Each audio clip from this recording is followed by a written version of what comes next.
شوي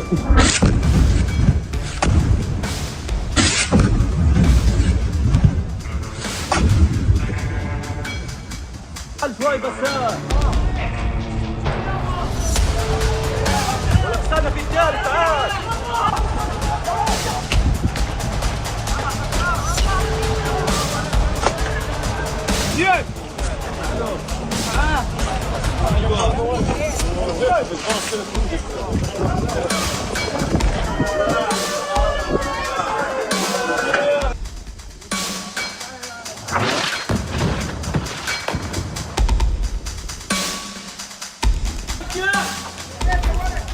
معك 3 صواريخ حتى شي قال 3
Recently said that the Pope is endangering a lot of Catholics as a result of his rhetoric around the Iran war. Is that a sentiment? Well, I don't think that's an accurate description of what he said. I think what the president basically said is that Iran can't have a nuclear weapon because they would use it against places that have a lot of Catholics and Christians and others for that matter. It goes back to the central point. I think the president, without trying to speak for him, but I think I can characterize it this way. He doesn't understand why anybody, leave aside the Pope, the president, and I, for that matter, I think most people, I cannot understand why anyone would think that it's a good idea for Iran to ever have a nuclear weapon. Look what they're doing with the Straits right now. They're holding the whole world hostage. They have these sailors, on commercial ships that are going to starve to death out there. They don't care. They don't care that this is melting down the economies around the world, even of their own allies. This is what they're doing with the Straits. What do you think they would do if they had a nuclear weapon? They would hold the world hostage with that nuclear weapon. That's what they would do. They would do exactly to the world with a nuclear weapon what they're doing now with the Straits. And I think the president's point is how anyone cannot see that as an unacceptable outcome and an unacceptable risk is beyond him. It's puzzling. And someone has to do something about it. The difference between this president and like the 6 presidents that preceded him were that he's the only one that's actually been willing to do something about it. Everyone says Iran can't have a nuclear weapon, but you got to do something about it at some point.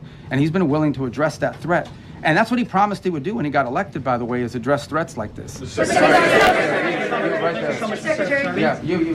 I wish I knew your name. Thank you so much, Mr. Secretary. Can you put name tags on? Thank you so much, Mr. Secretary. Who are you with? Who are you with? I'm with Rudao Media Network. Okay.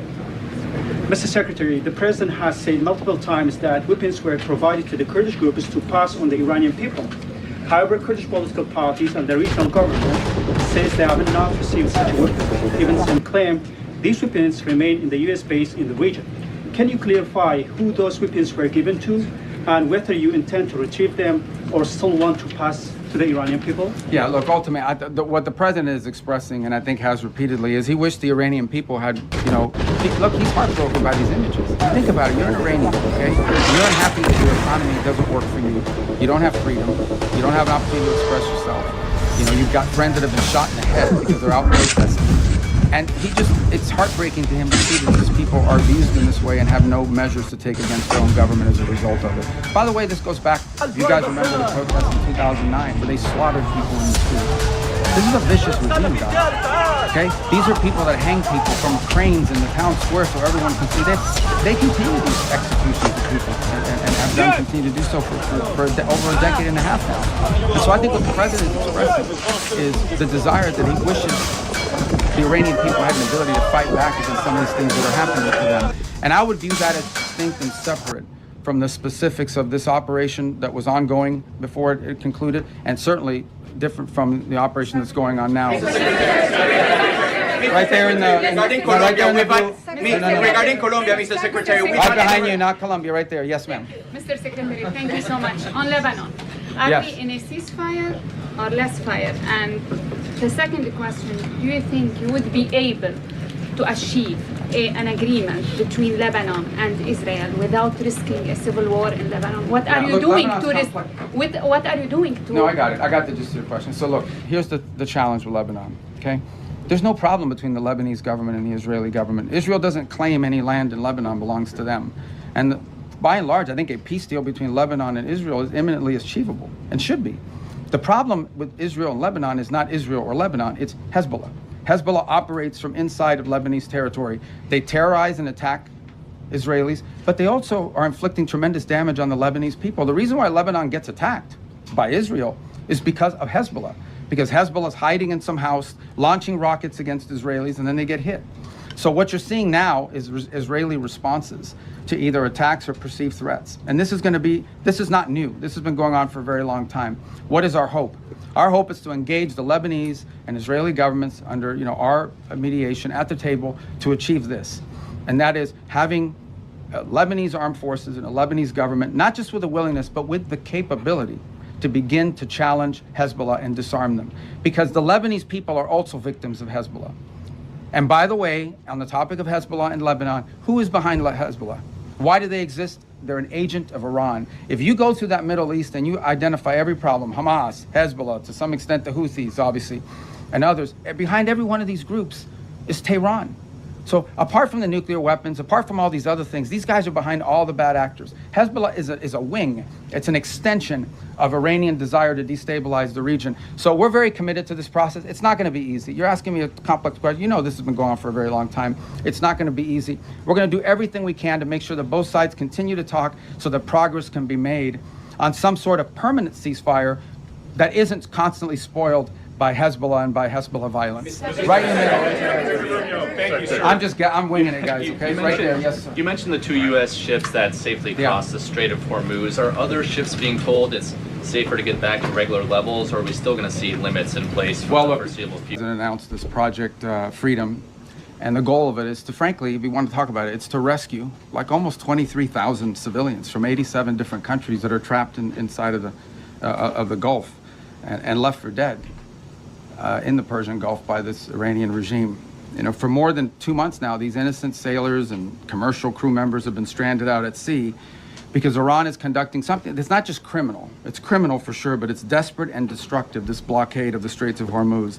Nations from around the world, the overwhelming majority of whom are not even engaged in any military hostilities, are now at risk not just of losing their cargo, but the lives of their own citizens because of this blockade.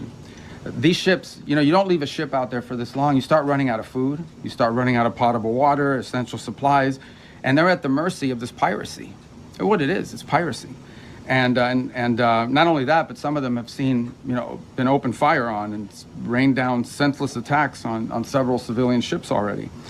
So frankly, the way to put it, these are innocent bystanders. These are countries and ships and so forth that have nothing to do with any of this and nonetheless are being caught in the middle of it and being held hostage merely because Iran could do that, just as the regime brutally slaughtered tens of thousands of their own citizens for the crime of peaceful protest because they're unhappy with the quality of life or the lack of quality of life in Iran today. And so they're sitting ducks. They're isolated, they're starving, they're vulnerable, and at least 10 sailors have already died as a result of the civilian sailors. So already many nations privately and some publicly have asked the United States to help free their ships and to restore freedom of navigation in the Straits of Hormuz and this critical artery of global trade. And so President Trump, as he always does, stepped up and answered the calls for their help. And he's directed the United States military to guide these stranded ships to safety, to provide a protective bubble under which they can operate and move product and get themselves out of there and out of harm's way. And this is the first step towards reopening the strait and bringing this regime's last-ditch act of economic arson, bringing that to a close. We're doing it not only because we were asked, but because we're the only ones who can. We have the power to sort of take the steps that we've taken now. Under President Trump, the United States will help our friends.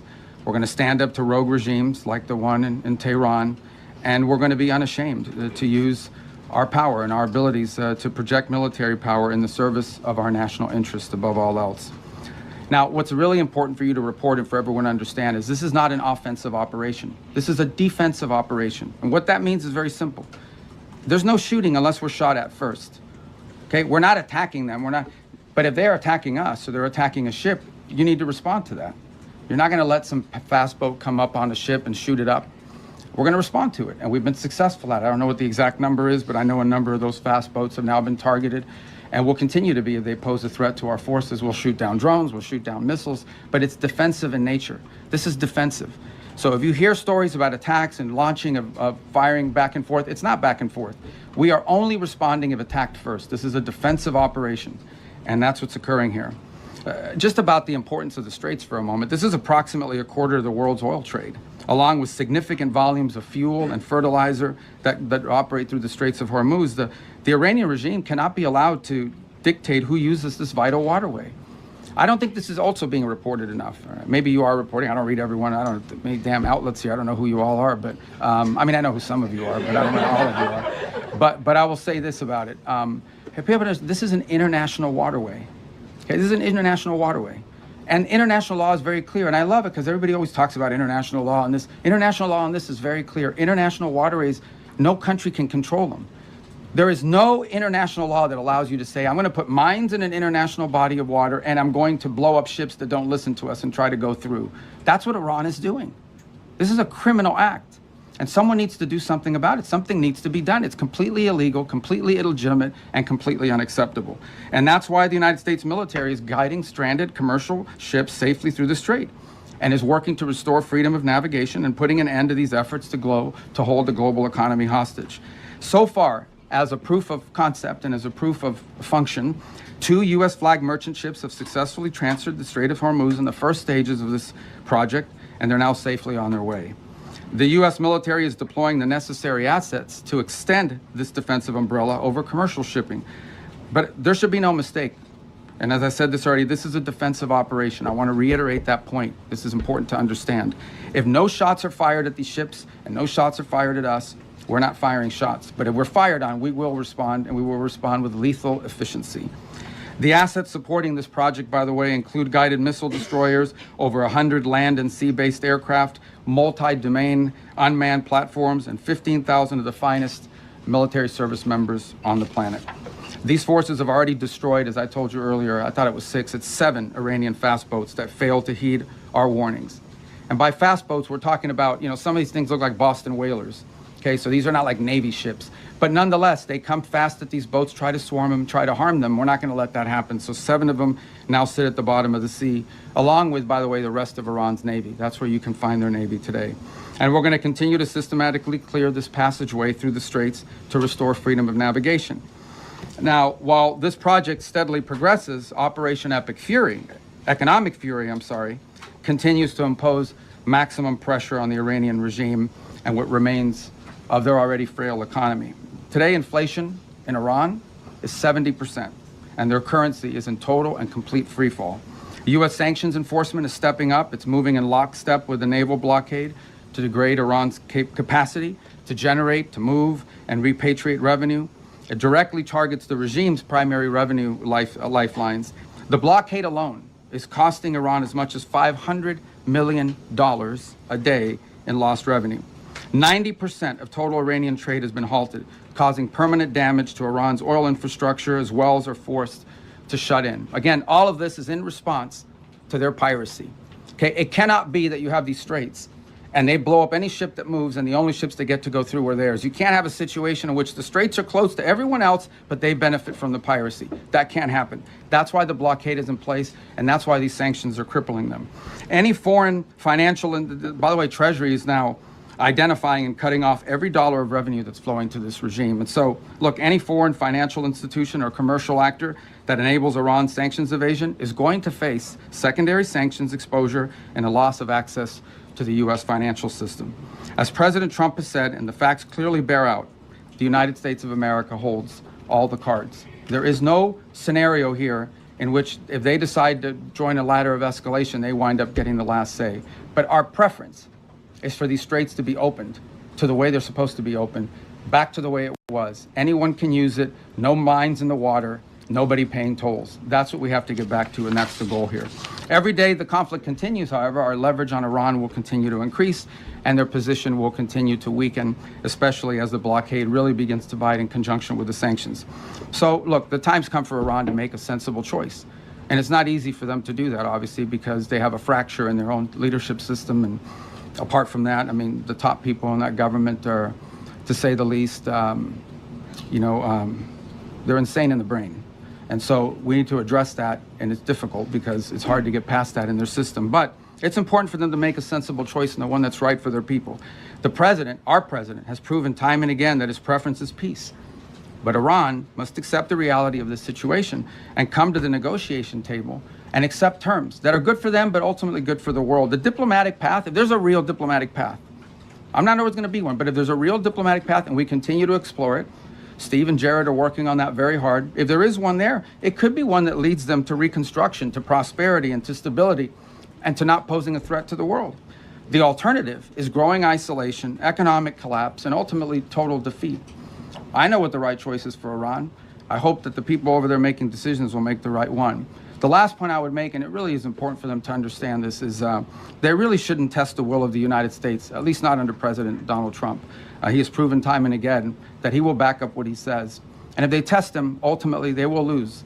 The hard way, the easy way, the long way, the short way, they will lose. Time for your questions. So, Catherine, why don't we start with you first? Hi, Catherine Harris. I'm an independent journalist. Secretary Rubio, have you seen any recent indications that Iran is willing to give up its nuclear weapons program that is credible, verifiable, and that would lead to an immediate de-escalation? Well, look, this is a long-standing problem for them, right? I mean, they have wanted, they have always said they don't want a nuclear weapon. That's because they've always said that, they just don't mean it. And why do you say, well, how do you know they don't mean it? Well, we don't mean it because they're doing all the things, and historically have tried to do all the things that you do if you want a nuclear weapons program. For example, they innovate and try to innovate long-range delivery missiles that now, in some cases, are capable of reaching much of Europe. They build these large underground centrifuges for enrichment activity. There are countries in the world that are involved in the enrichment business, but these guys do it in mountains and in caves and in hiding. They've always had secret components of their nuclear program undisclosed to the world. And we know for a fact that they retain highly enriched uranium at 60%, that they did so. And that has no civilian use, none, zero whatsoever.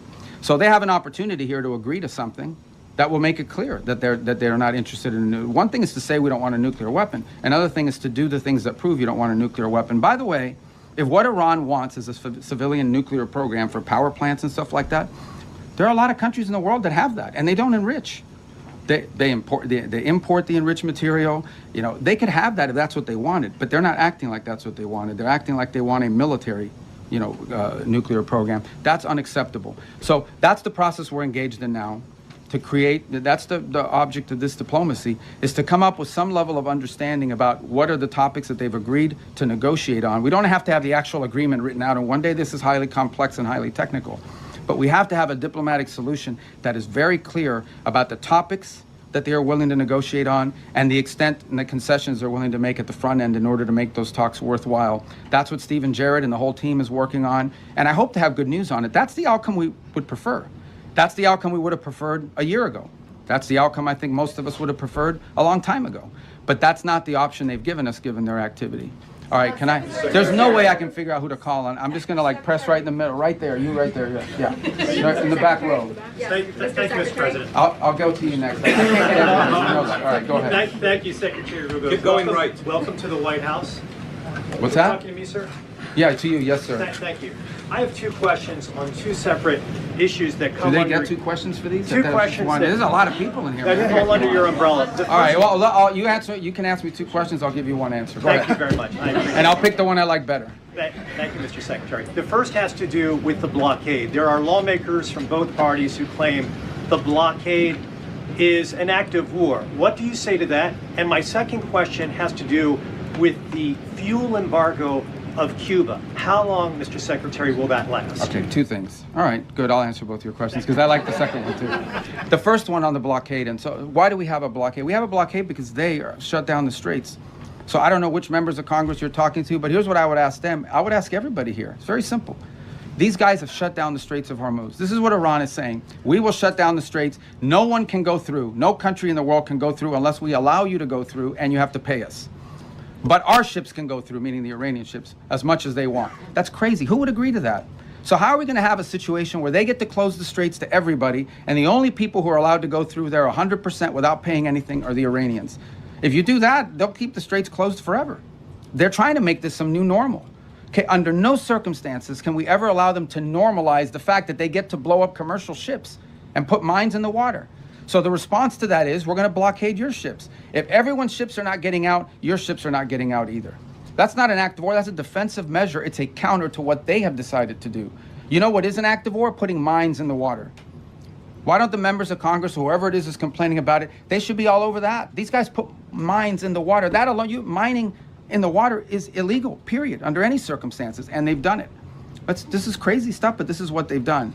On Cuba, oil blockade on Cuba. There's no oil blockade on Cuba per se. Here's what's happening with Cuba, okay? Cuba used to get free oil from Venezuela. Used to give them a bunch of free oil. They would take like 60% of that oil and resell it for cash. It wouldn't even go to benefit the people. So the only blockade that's happened is the Cubans have decided, the Venezuelans have decided we're not giving you free oil anymore.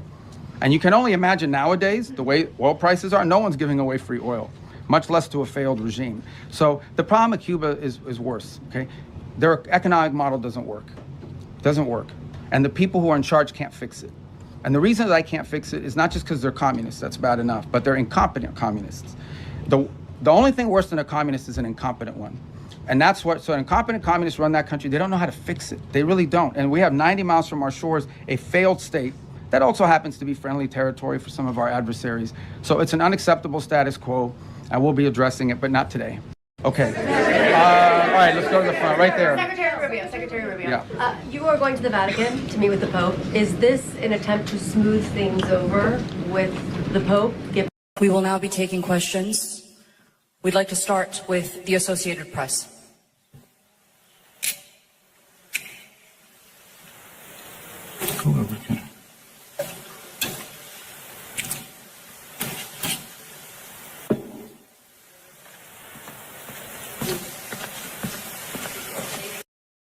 Building something great takes more work than anyone realizes. Writing the code, making the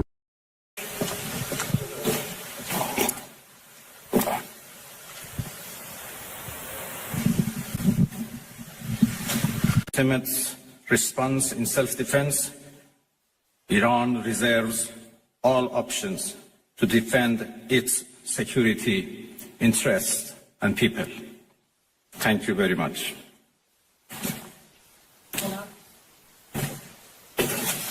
We will now be taking questions. We'd like to start with the Associated Press.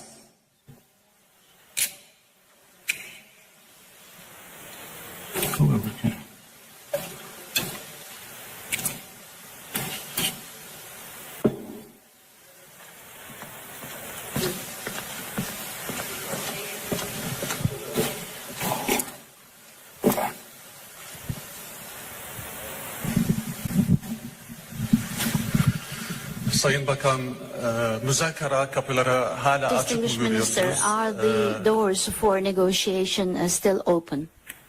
Tamam. Şimdi ses geliyor mu? Can you hear me now? Sayın Bakan, Distinguished Minister, the müzakere question is hala as kapıyı açık follows. mı görüyorsunuz? Is the door for negotiation still open? Hadi değil mi? No translation.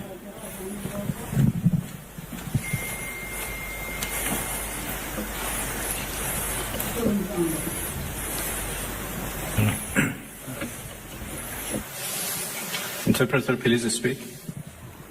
Can you hear me, sir? Can you hear me, sir? In the English channel, can you hear Bakan me? Arapça biliyor mu? Direkt Arapça. If I may just step in here and just translate real quick for my colleague. He's asking if there are still room for negotiations moving forward. Arapça olarak diye sorabilirim eğer Arapça biliyorsa. It's all right now. You can translate. It's okay. Türkçe mi? Sayın Bakan, Ahmet Gannam yine Televizyon Arabi. Müzakerelere hala kapı açık mı görüyorsunuz? Tahran'la görüşmüş müydünüz? Bugün nükleer tesislere vurulan nükleer tesislere ne kadar yüzde kaç zarar görmüştür? What kind of damage has been incurred on the nuclear facilities? Is there any intermediary country like Turkey, like Saudi Arabia, like Qatar? Are you continuing your such activities of mediation? How do you see the process? Thank you.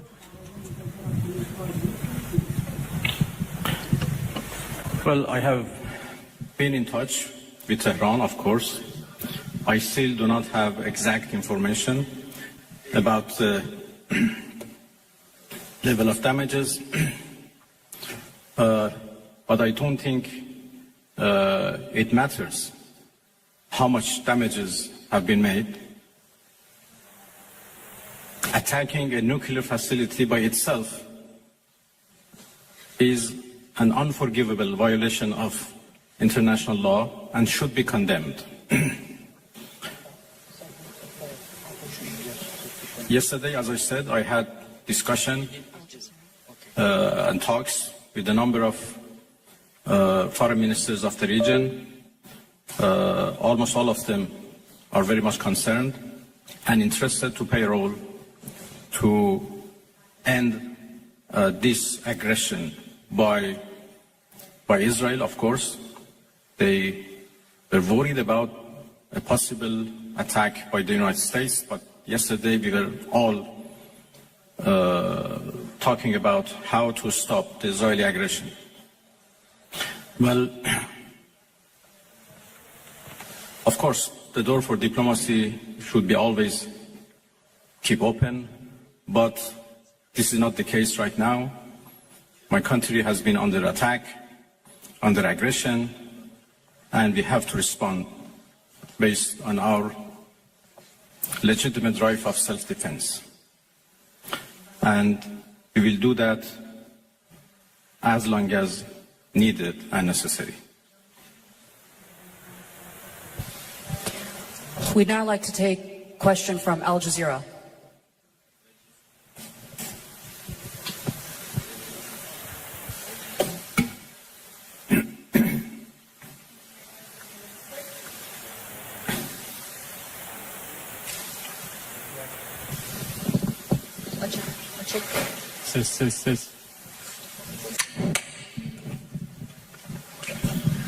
Thank you very much, Minister. So you say that you need to respond right now, but we know that Iranians are known for their talents in negotiations, in diplomacy and trade.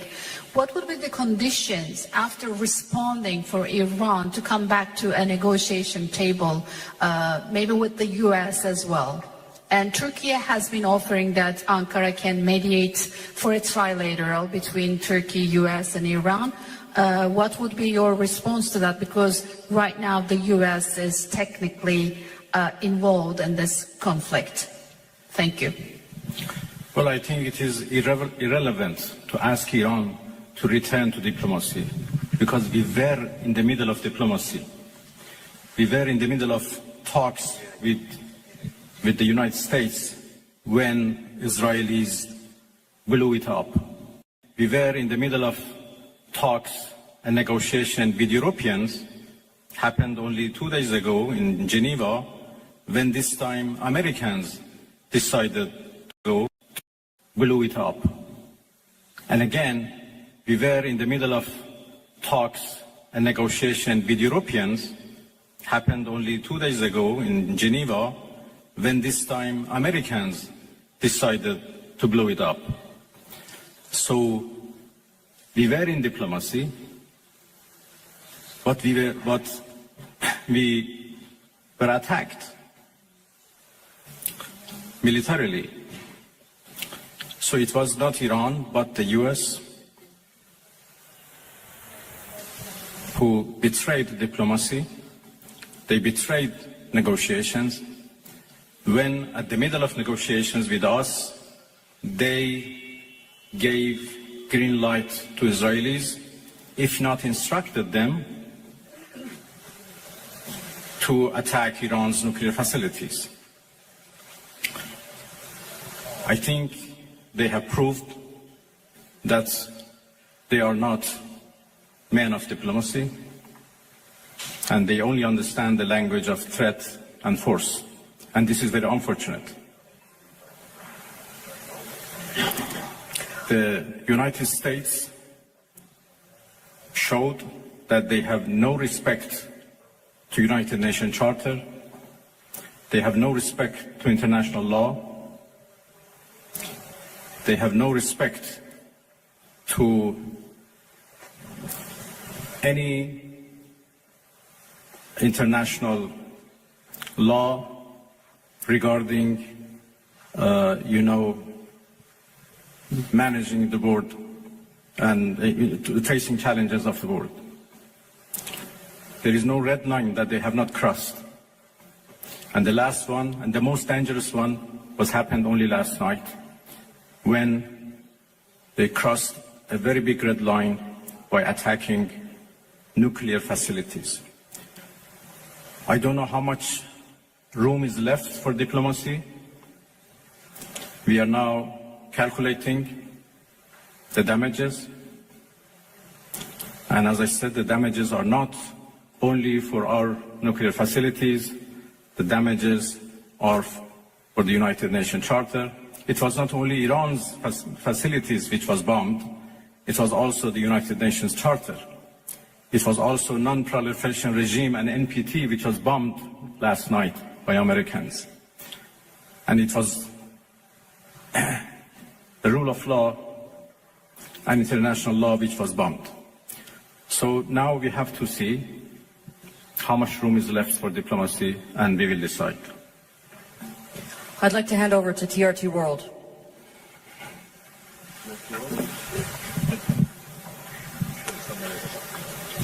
Mr. Minister, the U.S. President Donald Trump warned that Iran must now make peace, otherwise the future attacks, he says, would be far greater and much easier. So how is Tehran responding to that threats from Washington? Thank you.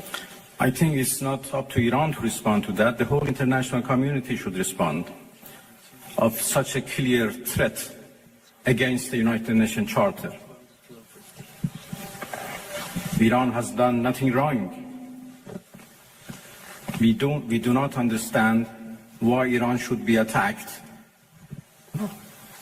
for a false accusation that Iran is seeking nuclear weapons.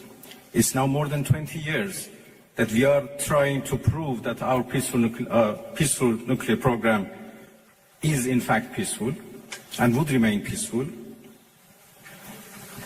We negotiated for a long time with the so-called P5+1, and we came to a deal which the whole world celebrated as an achievement of diplomacy. And then it was the US who withdrew from that deal and reimposed their sanctions and restarted their threats. Again, we were negotiating with the same administration. Then all of a sudden they decided to attack us, first by Israelis, then by themselves. And now they are threatening us for more attacks. So it's not up to Iran, but it's up to international community to condemn this, to prevent this. Otherwise, there will be nothing left for the international law, for the security at the world level. The Security Council should play its role, should play its responsibility to condemn and prevent these kind of threats. We will certainly defend our interest. We will certainly defend our territorial integrity, our sovereignty, and our people. And I'm so glad that our people are now fully understand what injustice they are doing against the Iranian people. They are united and in solidarity with the government, and they stand firm against any aggression. Next, CNN Türk.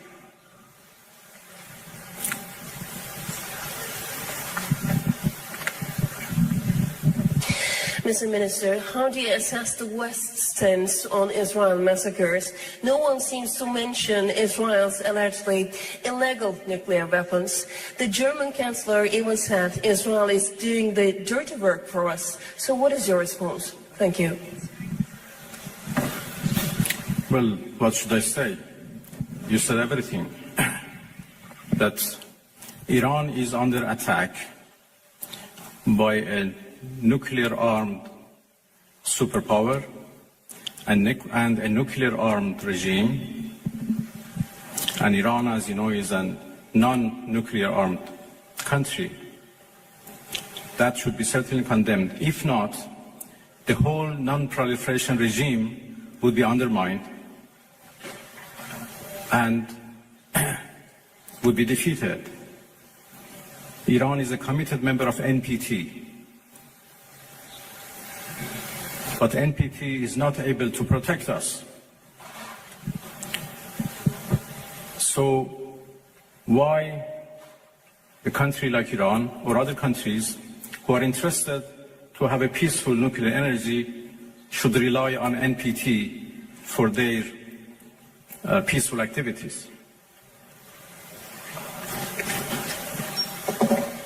It is very unfortunate that Israel is doing, as the German Chancellor called, a dirty job. And by the way, they supported that dirty job. It's a shame. They know that Israel is doing a dirty job and they support it and they give it every right to do it and they call it defending itself.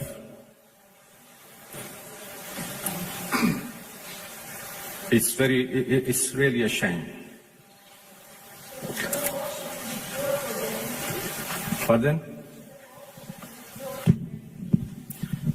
Well, I think I'm not in a position to reveal what we are going to do in response to what Americans did last night.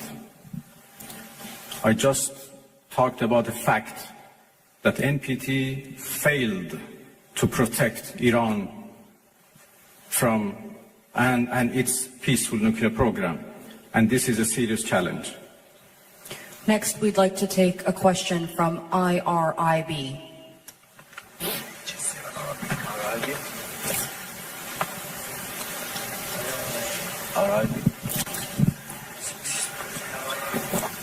IRIB, if I can get a question from IRIB. Yılmaz Varlar, Türkiye Gazetesi, Türkiye Cumhuriyeti'nde çıkan gazete. I'm from a Turkish newspaper and also Sayın Bakan, Net News Agency. Çin'in İran'a destek verdiği söyleniyor. It is indicated that China is supporting Iran. Tarafından caydırıcı olmasını nasıl değerlendiriyorsunuz? How do you evaluate its deterrence power vis-a-vis USA and Israel? And can we learn your expectations about your relations with the Russian Federation?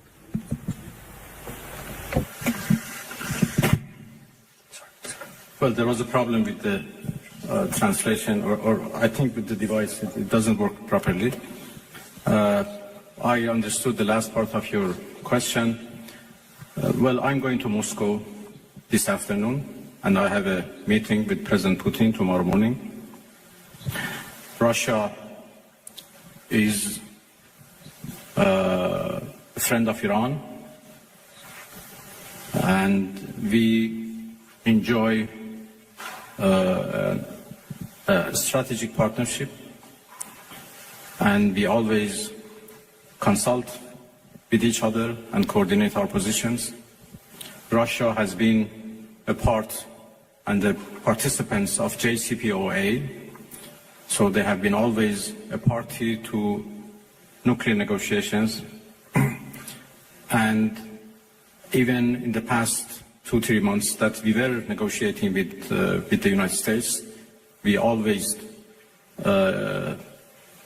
briefed our Russian friends about the latest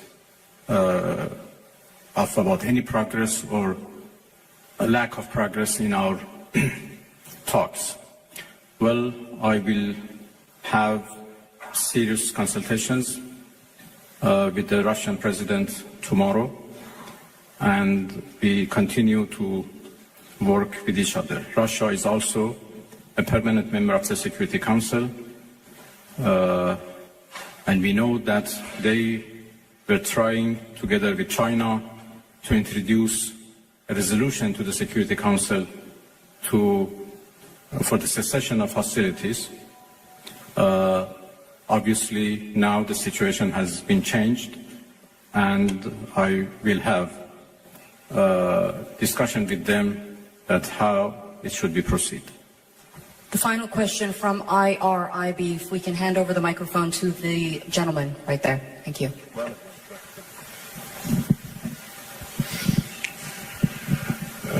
خسته نباشید آقای عرفچی. از خدمتتون که دیروز آقای اردوغان صحبت‌هایی داشتن در مورد میانجیگری، فکر می‌کنید نقش ترکیه در این رابطه به چه ترتیب خواهد بود؟ میتونه ترکیه Thank you. Yesterday, President Erdogan mentioned a mediation instrument. Can Turkey handle such a من دیروز ملاقات diplomacy بسیار or خوبی رو با mediation جناب آقای activity? اردوغان رئیس جمهور محترم ترکیه داشتم. هم ترکیه و هم had very productive meetings with the President of the Republic of Turkey yesterday, and I also had contacts with some of the countries of the region. Some of the countries of the region, such as Turkey, are indicating that they could be mediating so that the lots of useful, important meetings with the foreign ministers of our region, and we discussed about different initiatives and ideas existed for the peaceful settlement of this question. But as all of you know, we suddenly faced with the aggression by American forces to our nuclear facilities. The Islamic Republic of Iran condemns in the strongest terms the United States' brutal military aggression against Iran's peaceful nuclear facilities. It is an outrageous, grave, and unprecedented violation of the fundamental principles of the Charter of the United Nations and international law. The warmongering and lawless administration in Washington is solely and fully responsible for the dangerous consequences and far-reaching implications of its act of aggression. The U.S. military attack on the territorial integrity and national sovereignty of a UN member state carried out with genocidal Israeli regime, carried out in collusion with the genocidal Israeli regime, has once again revealed the extent of the United States' hostility towards the peace-seeking people of Iran, who will never compromise over their independence and sovereignty. The Islamic Republic of Iran continue to defend Iran's territory, sovereignty, security, and people by all means necessary against not just U.S. military aggression, but also the reckless and unlawful actions of the Israeli regime. While President Trump was elected on a platform of putting an end to America's costly involvement of forever wars in our part of the world, he has betrayed not only Iran by abusing our commitment to diplomacy, but also deceived his own voters by submitting to the wishes of a wanted war criminal who has grown accustomed to exploiting the lives and wealth of American citizens to further the Israeli regime's objectives. The U.S. act of aggression against Iran's peaceful nuclear facilities constitutes not only a flagrant breach of the UN Charter, especially the prohibition of the use of force under Article 2, Paragraph 4, and the obligation to respect the state's territorial integrity and sovereignty, but also a violation of UN Security Council Resolution 2231. It cannot be emphasized enough how much of a devastating blow that the US, a permanent member of the Security Council, has dealt to the global non-proliferation regime. The Islamic Republic of Iran reminds the United Nations, the Security Council, the UN Secretary General, the International Atomic Energy Agency, and other relevant international bodies of their duty and responsibility to take urgent and decisive action in response to this breach of international law. Silence in the face of such blatant aggression will plunge the world into an unprecedented level of danger and chaos. Humanity has come too far as a species to allow a lawless bully to take us back to the law of the jungle. The Islamic Republic of Iran calls on the Security Council to convene an emergency session to unequivocally condemn the criminal act of aggression by the United States against Iran and to hold the administration in Washington accountable for its violations of fundamental principles of United Nations Charter and of norms of international law. The responsibility of the IAEA and its Director General, who through evidence bias in favor of warmongering parties paved the way for the current violence and bloodshed, is now clearer than ever. We call on the IAEA Board of Governors to immediately convene and carry out its legal responsibility in response to the dangerous US attack on Iran's peaceful nuclear facilities, all of which have been under the agency's full safeguards and monitoring.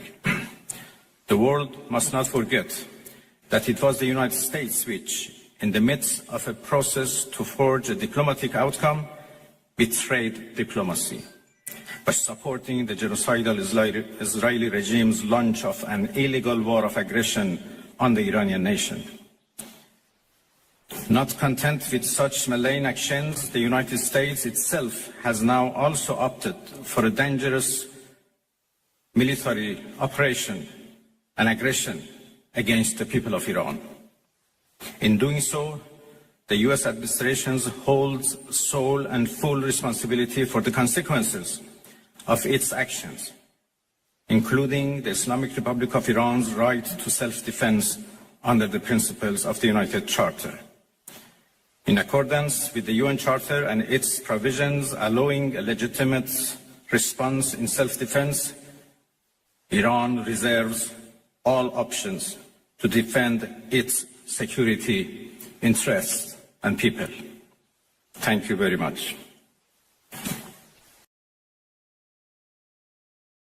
What if the biggest threat to Iran's government right now isn't coming from Israel or from America or from anyone outside its borders at all? What if it's coming from inside its own mountains? Something is happening in Western Iran that almost nobody is talking about, and it could change everything. Before we get into it, if you want to understand what's really happening inside Iran right now, hit that subscribe button, tap the bell, and drop a comment telling me where you're watching from. I read every single one, and this story deserves your full attention. For decades, the Kurdish people living inside Iran have been treated like strangers in their own homeland. They make up one of the largest ethnic minorities in the country, concentrated mostly along the western border, in provinces that touch Iraq. And for almost the entire life of the Islamic Republic, being Kurdish in Iran has meant living under suspicion. Simply organizing politically as a Kurd has often been treated as an act of terrorism. Kurdish language, Kurdish culture, Kurdish political ambition, all of it has been squeezed, monitored, and punished. Executions have been common. Arrests without trial have been common. Being denied any real political voice has been the normal condition of life for millions of people. Out of that pain, over the decades, several Kurdish political and armed movements grew. Some leaned toward nationalism, some leaned toward socialism, some were built by an older generation that remembered a short-lived Kurdish republic from the 1940s. Others were shaped by more recent history, hardened by the fight against ISIS just across the border in Iraq. These groups did not get along. In fact, for most of their existence, they spent as much energy competing with each other as they did resisting Tehran. Different ideologies, different loyalties, different memories of betrayal, all of it kept them apart. Until this year. On February 22nd, 5 of the most significant Kurdish political movements inside Iran did something that has never happened before in the history of the Islamic Republic. They stood together at a single press conference and declared a unified front. The Democratic Party of Iranian Kurdistan, the Kurdistan Free Life Party, the Kurdistan Freedom Party, the Kabat Organization, and one branch of Kamala. 5 separate histories, 5 separate ideologies, one shared demand, the end of the current Iranian government and real self-determination for Kurds inside their own region. They gave themselves a name, the Coalition of Political Forces of Iranian Kurdistan. and their message left no room for interpretation. This wasn't a call for reform. This wasn't a request for better treatment within the current system. This was an open declaration that the Islamic Republic itself needed to fall, and that Kurdish autonomy needed to rise in its place. Two smaller Kamala factions chose to stay outside the coalition, so it isn't complete unity, but 5 major currents joining hands after generations of division is still the biggest consolidation of Kurdish political power that Iran has seen in living memory. Now here's where the story gets far more complicated and far more dangerous. This coalition didn't form during a quiet moment. It formed in the middle of the largest wave of anti-government protest Iran had experienced in years. And within days, that protest energy collided with something much bigger. On February 28th, the United States and Israel launched a massive coordinated military campaign against Iran. Fighter jets and precision strikes tore into nuclear facilities and struck at the heart of the regime's military leadership. So think about the timing here. A brand new Kurdish political alliance forms, openly declaring war on the Iranian government. And less than a week later, 2 of the most powerful militaries on earth begin bombing that same government from the sky. That is not a coincidence, and honestly, it was never meant to look like one. Reports have since confirmed that the idea of using Iranian Kurdish fighters as a potential ground force, a force that could push in from Iraq while Iran's air defenses and command structure were being shattered from above, originated inside Israeli intelligence circles, with Prime Minister Netanyahu personally pushing the concept.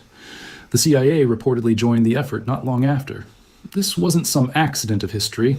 This was a calculated bet by 2 of the most capable intelligence services on the planet that arming and organizing Kurdish resistance could crack open a second front against Tehran from the inside. And the American president at the time didn't hide his enthusiasm either. When asked directly whether he'd support Kurdish fighters pushing into Iran, his answer was blunt. He'd be all for it. 4 words. But they told you everything about how Washington was thinking in those early, chaotic days of the war. Now, to be fair, this wasn't a full and open commitment the way America once backed Kurdish forces fighting ISIS in Syria. There was no massive declared alliance. But the appetite was obviously there, at the highest levels, in those critical opening days. So, while missiles were falling near the Iranian capital, something very different, and just as important, was unfolding in the Western Highlands. Kurdish opposition fighters opened up their own front, forcing Iranian security forces to divide their attention and stretch their resources thin along the border and through key mountain corridors. Think about what that actually means strategically. Every Iranian soldier watching the Western Mountains is a soldier who isn't somewhere else. Every drone Iran sends toward Kurdish territory is a drone that isn't defending something else. The Kurdish fighters didn't need to march on Tehran. They just needed to become dangerous enough that the regime had no choice but to keep pouring resources into defending its western frontier. Resources that were desperately needed everywhere else at the exact same time. Tehran understood the danger immediately, and its response was fast and brutal. Even while its own nuclear program and military command were being devastated from above, the regime still found the resources to launch hundreds of drone and missile strikes against Kurdish opposition fighters, not even inside Iran, but across the border, inside Iraqi Kurdistan. At least 10 fighters were killed in that period alone. Stop and think about what that tells you. A government fighting for its survival against 2 of the strongest militaries in the world was still willing to divert firepower to hit political exiles hundreds of kilometers away in a different country entirely. That is not the behavior of a regime that sees this as a minor annoyance. That is the behavior of a regime that is genuinely afraid. If this story is pulling you in already, this is a great moment to hit that like button. It genuinely helps this video reach more people who need to understand what's unfolding in Iran right now. Now let's talk about who these fighters actually are, because this isn't a ragtag group of amateurs with no training and no history. I'll start with the Kurdistan Freedom Party, often known by its Kurdish initials, PAK. Formed back in 1991, this group has real battlefield experience. Its fighters stood alongside Iraqi Kurdish forces in the brutal fight against ISIS, and there are credible reports that they struck Iranian security forces during the massive anti-government protests earlier this year. These are not people picking up a rifle for the first time. They've already survived one of the most vicious conflicts of the modern era. Then there's the Kurdistan Free Life Party, known as PGAK. Its story is more complicated because of who it's connected to. Back in 2009, the United States Treasury officially labeled PGAK a terrorist organization, largely because of its ties to the PKK, the Kurdish militant group that has fought Turkey for decades. But whatever label you put on it, the numbers are hard to ignore. PGAK is believed to be responsible for roughly 70% of all Kurdish attacks against Iranian targets over the past decade, 7 out of every 10 operations. That tells you exactly where the bulk of Kurdish military capability inside Iran has come from. PJAC's armed wing is called the Eastern Kurdistan Units, or YRK. Analysts who study the region closely consider them some of the most capable fighters in the entire coalition, and a significant number of those fighters are women. If you followed Kurdish resistance movements over the last decade, especially the fight against ISIS, you already know this pattern. Kurdish women's combat units have consistently been among the most disciplined, most feared fighting forces on the front lines. Next comes the Democratic Party of Iranian Kurdistan, known as PDKI. This is the oldest of the movements, founded all the way back in 1945. It has led Kurdish uprisings before, long before the Islamic Republic even existed, and it played its own role in the recent unrest. This is essentially the grandfather of Kurdish political resistance in Iran, a movement that has been challenging central authority for longer than the current government has been in power. Add in Kabbat, formed in 1980, and the Kamala movement representing Kurdish workers and laborers, and you now have 5 completely different organizations, 5 different histories, 5 different visions for the future, all pointed, at least for now, at the same target. But here's something people often miss when they focus only on the fighters and the weapons. The real strategic genius of this coalition isn't happening on the battlefield, it's happening in the political space around it. In their very first joint statement, released on March 2nd, the coalition spoke directly to Iranian soldiers stationed in Kurdish regions. Their message was simple and deliberate. Stop protecting what they called the remnants of a dying regime. This wasn't a military order, it was psychological warfare, and analysts recognized it immediately as exactly that. Think about who many of those soldiers actually are. A large number of them are ethnic Kurds themselves, serving in uniform near their own hometowns. The coalition was directly asking them to question who they were really fighting for. At the same time, the coalition reached out to ordinary Kurdish civilians, urging them to stay alert, to coordinate with the alliance's political guidance, and to protect public services and infrastructure in the event of what they openly called a coming collapse of the regime. There was nothing vague about that message. They were telling their own people, quite literally, to be ready for the government to fall, and to be ready to hold onto power and services the moment that happened. Just days later, PJAC pushed the idea even further, calling on Kurdish communities to build local governance councils and self-defense committees. The stated goal was to resist forced displacement by government forces and to steer clear of areas the regime still fully controlled. In practice, this looked like the early framework of a shadow government quietly forming in the hills and small towns of western Iran, built while the state's attention was pulled in a dozen other directions. And Tehran noticed. The regime responded by reviving an old tool from its past, a pro-government Kurdish militia known as the Muslim Peshmerga, created specifically to fight fellow Kurds on behalf of the Islamic Republic. This militia has since issued public statements mourning members killed in the wider war and threatening the United States, Israel, and the Kurdish opposition all at once. So now you have a genuinely painful reality on the ground. Kurds fighting Kurds inside a much larger war, which makes an already complicated situation even harder to untangle. Let's talk numbers for a moment, because the scale of this conflict is easy to underestimate if you're only catching headlines here and there. During the main war itself, roughly 10 fighters aligned with the coalition were killed by Iranian airstrikes, with more wounded, on top of losses that had already occurred during the earlier protest movement. Iran's strikes into Iraqi Kurdish territory were even more devastating. At least 60 people killed and around 100 wounded, including Peshmerga fighters, local security personnel, and political opposition members. In just the first half of March alone, roughly 200 separate attacks were recorded against Kurdish areas across the border in Iraq. Pause on that number for a second. 200 strikes in 2 weeks against a region that isn't even part of Iran, hitting people who are often just living quietly in refugee camps, not actively fighting anyone at that moment. If almost any other country in the world launched 200 strikes against political exiles across a border in a 2-week span, it would dominate global headlines for months. For Tehran, this has simply become routine. If you're starting to see just how deep this crisis really runs, take a second to share this video with someone who's been following what's happening in the Middle East, because this Kurdish front is being massively overlooked, and it might end up being one of the most important parts of this entire story.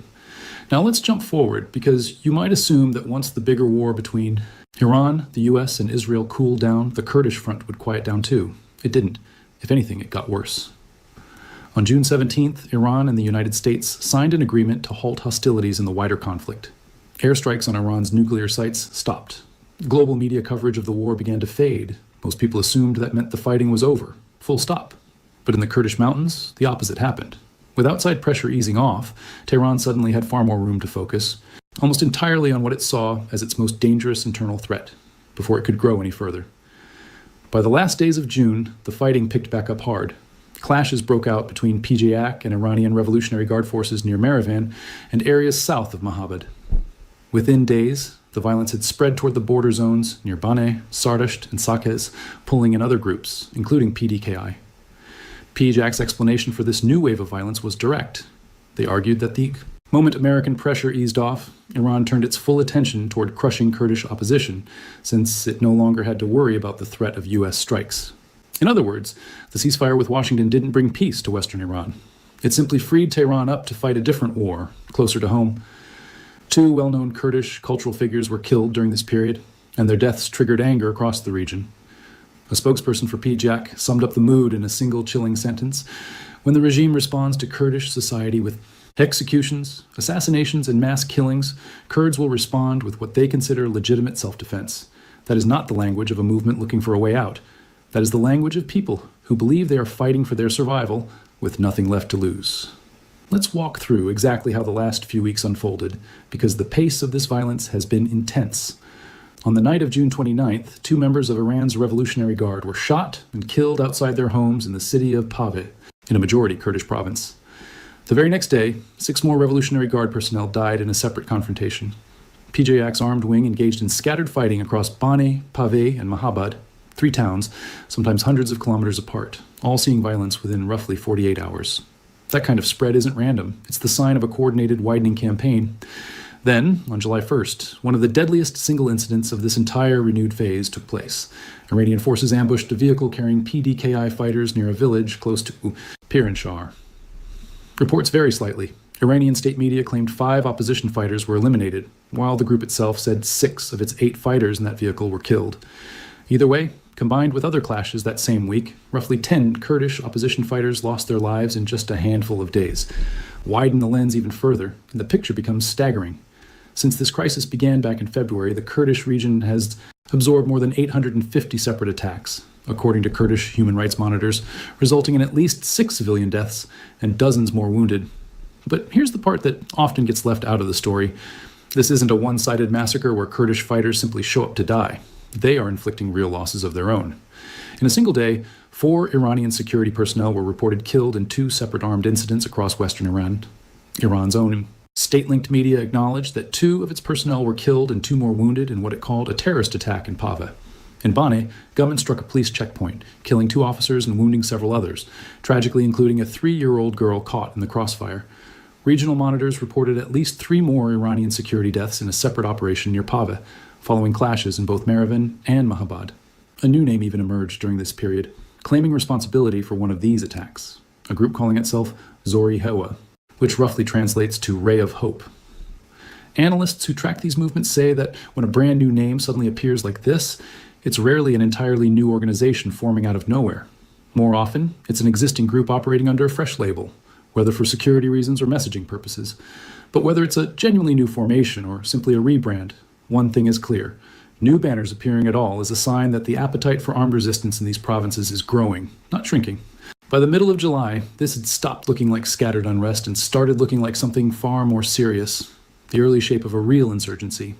On July 19th, an Iranian drone strike killed a PJAK fighter across the border inside Iraqi Kurdistan. PJAK responded almost immediately with attacks inside Iran's border regions. Observers noted that this effectively shattered a ceasefire between PJAK and Tehran that had held, imperfectly since 2011, more than a decade of relative calm, broken.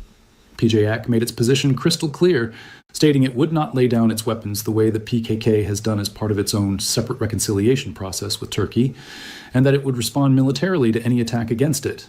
That is the posture of a group preparing for a long fight, not a short outburst. And then, just weeks before now, on the night of July 1st, 5 more PDKI members were killed in another clash with Iranian forces near that same village close to Paranshar. PDKI also reported that one of its camps across the border in Iraq was hit by drone strikes that same night. Combat inside Iran and drone strikes across the border into Iraq, sometimes happening within the same 24 hours. That is the level of intensity this conflict has reached right now. Before we go further, if this deep dive is helping you actually understand what's happening in Iran beyond the headlines, take a second right now to like this video and subscribe. It's the simplest way to support this kind of long-form breakdown, and it tells me you want more of exactly this. Let's map out the geography for a moment, because these aren't random locations. Pir and Shar, sitting right on the border in West Azerbaijan province, has become one of the deadliest flashpoints, the site of repeated ambushes involving both PDKI and broader Kurdish opposition fighters. Mahabad, roughly 230 kilometers north of Yerevan, has repeatedly seen Iranian raids, including one operation where security forces claim to have wiped out a 6-member opposition cell using heavy artillery in the highlands between Mahabad and Pir and Shar. Yerevan itself has been a near constant hotspot for PJAK activity since early June. Pava, about 100 kilometers south of Yerevan, has witnessed everything from targeted killings of Revolutionary Guard members to full checkpoint attacks. Bane, sitting between Yerevan and Mahabad, has seen both direct armed clashes and that devastating checkpoint attack. And together, Sardashta and Sakes form what regional analysts are now calling a triangle of sustained conflict with fighting breaking out across 3 different provinces within the same week. That is not containment, that is expansion. So now we arrive at the real question underneath all of this. Is this the rebirth of a genuine, sustained Kurdish insurgency inside Iran? Or is this simply a violent spike that will eventually burn itself out once both sides grow exhausted? Even serious analysts are split on this, and there are legitimate reasons for the disagreement. Some writers and regional experts argue that people underestimating the Kurdish opposition are making a serious mistake. Their argument is that these groups aren't recklessly throwing themselves into a hopeless fight. They are deliberately opening a new front, one that forces Tehran to stretch its already exhausted security forces even thinner, at the exact moment the regime can least afford the distraction. On the other side, respected voices, including experts at major foreign policy institutions, point out that while Kurdish leaders are clearly mobilizing in the aftermath of the wider war, their actual ability to sustain a long-armed struggle capable of truly threatening the regime remains genuinely uncertain, and that skepticism isn't baseless. Kurdish movements have been let down by outside powers before, more than once in history. There is a very real fear within parts of this coalition that if they push too hard, relying on encouragement from Washington and Tel Aviv, only to watch that support and attention disappear once the wider war fades from the news cycle, they could be left dangerously exposed to exactly the kind of brutal crackdown Tehran is already carrying out. That fear is part of why, even at the height of the original war, Kurdish groups reportedly held back from launching one massive coordinated offensive, despite serious American and Israeli interest. Heavy pressure from Turkey, which watches any Kurdish military growth near its own border with deep alarm, only added to that caution. But here is what makes the current moment genuinely different from that earlier hesitation. This isn't shaping up to be one dramatic, coordinated offensive anymore. What we're watching now, weekly ambushes, checkpoint shootings, drone strikes, and retaliation spreading across 3 separate provinces, looks far more like the slow, steady reawakening of a long-dormant insurgency than any single top-down military campaign. And that distinction matters enormously. An insurgency doesn't need permission from Washington or Tel Aviv to keep going. It doesn't stop just because a formal ceasefire gets signed somewhere else. It only needs 3 ingredients: unresolved grievances, access to weapons, and enough people still willing to keep fighting. Right now, inside Iranian Kurdistan, all 3 of those ingredients exist in greater supply than at any point in more than a decade. Now think about everything else Tehran is currently trying to manage at the exact same time. It just came out of a war in which its supreme leader was killed, its nuclear program was devastated, and its top military command structure was shattered. It's dealing with a naval blockade in the Gulf that's draining hundreds of millions of dollars from its economy every single day. It's watching additional American military power move into the region. And in the middle of all of that, it now faces a genuine multi-front insurgency inside its own Western territory, led by 5 historically divided political movements that have somehow found enough common ground to coordinate, even if loosely, against a shared enemy. That is an enormous amount of pressure for any government to absorb at once, let alone one that just lost its highest religious and political authority to an airstrike.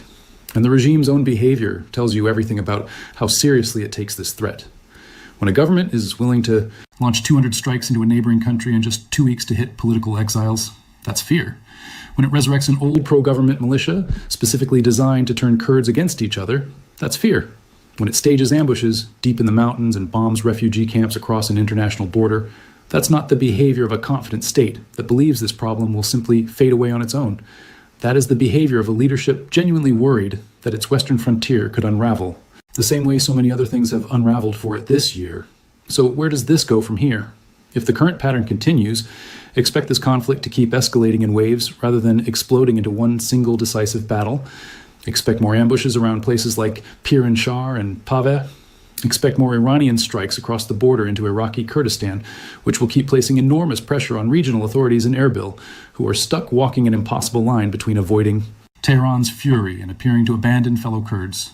Expect PJAK, with its long combat history and clear refusal to disarm, to remain at the center of direct armed confrontation, while PDKI and PAK continue quietly building political networks and local governance structures in towns and villages, where the regime's grip is already at its weakest.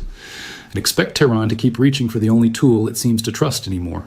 Overwhelming, often indiscriminate force, the same blunt strategy that has consistently failed to permanently crush Kurdish resistance inside Iran for nearly a century. Because here's a truth the Iranian government would rather the world forget. This is not the first Kurdish uprising Iran has faced, not even close. There have been repeated waves of Kurdish resistance since the earliest days of the Islamic Republic. Every single time, the state responded with extreme force, pushed the fighters back into the mountains, declared victory, and moved on, only to watch the same conflict reignite years later, again and again.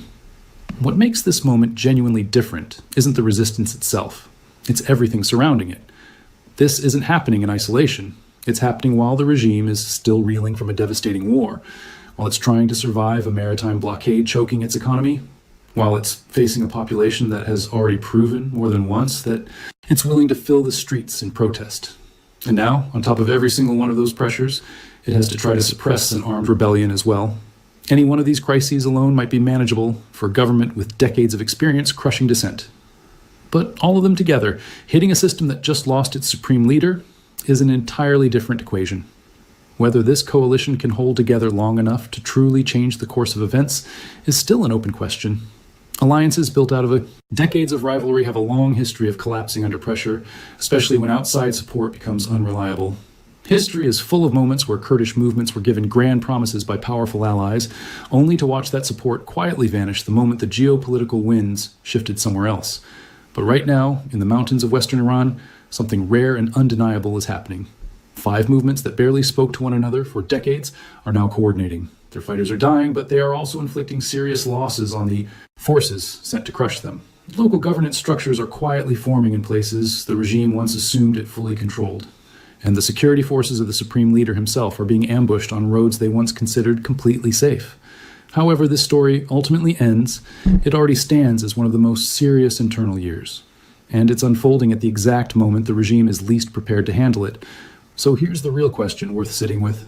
Does this fragile coalition hold together long enough to become something Tehran genuinely cannot control? Or does history simply repeat itself, with Iran eventually crushing this uprising the same brutal way it has crushed every wave before it? Tell me what you think in the comments below. I read every single one, and this is a conversation worth having. If this video helped you finally understand what's really happening inside Iran right now, hit that like button, subscribe so you don't miss what happens next, and share this with someone who needs to see the full picture, not just the headlines. This is a story still being written in real time. In the mountains, most people are not even watching. Thanks for staying until the end. I'll see you in the next one. Which is why America now has a No Kings movement of tens of millions of Americans that has risen up to counter him. Trump makes no pretense of respecting any part of the First Amendment.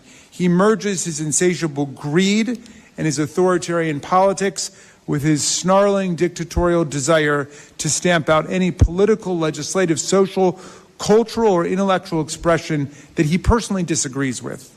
The central purpose of the First Amendment is to safeguard speech, assembly, and protest for the purposes of democratic self-government and nonviolent change.